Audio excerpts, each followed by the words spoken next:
I had skipped asking a question because I had wanted to hear the nominee. And now that I've had him, and you have put the question very well to him, paraphrased what the Honorable Dawood was asking.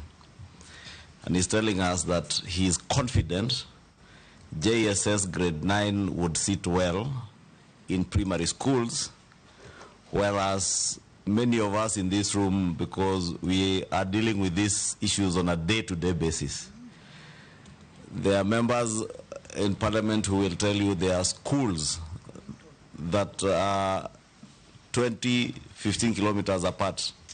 So if you tell us that you will have some kids taken to a school neighboring where they'll be hosted, then I can tell you it's going to be very impractical. And I think the direct question we wanted to hear from you, Mr. Migosi, was, maybe just let me start from where Kenyans are asking, because they were asking, you are the running mate of the former cabinet secretary, Ezekiel Machogu.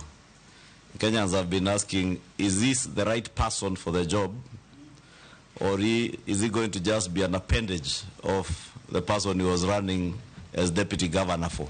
You are now telling us that you are confident what had been started before you even get to the ministry would work. And we have 8 classrooms, for instance, in a primary school.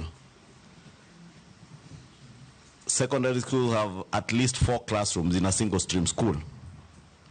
If you take grade 9 to the primary school, you need to construct a classroom and leave a classroom empty in the secondary school. You will have no laboratories in the secondary schools, in the primary schools, whereas you have them in the secondary schools.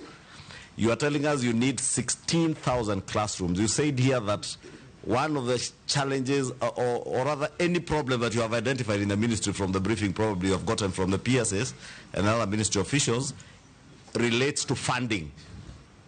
So if you have 16,000 classrooms shortage, on average a classroom will take 800,000 to a million shillings if done by CDF. If done by the ministry, on average it takes about 2 million shillings.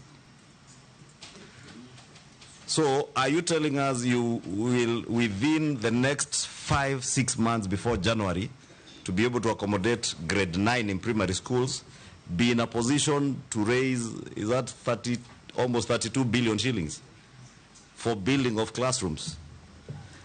And my direct question is, do you have the courage to change that which is not working in the Ministry of Education?